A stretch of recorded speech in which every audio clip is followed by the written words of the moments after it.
Hi guys, welcome to my channel Infinity Text. So in this video, I am going to show you how to add the page number in your Word document, how we can do this.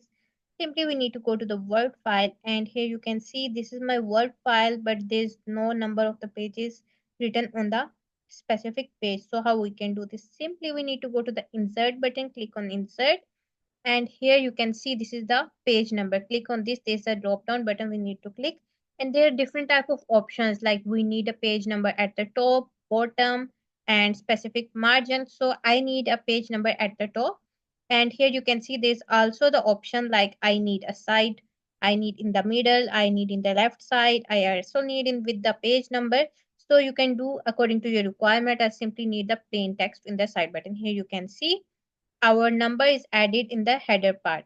This is our first page and here you can see this is our second page and yeah, I have only two pages right now. So this is the very simple and easy way you can easily add the page number in your Word document.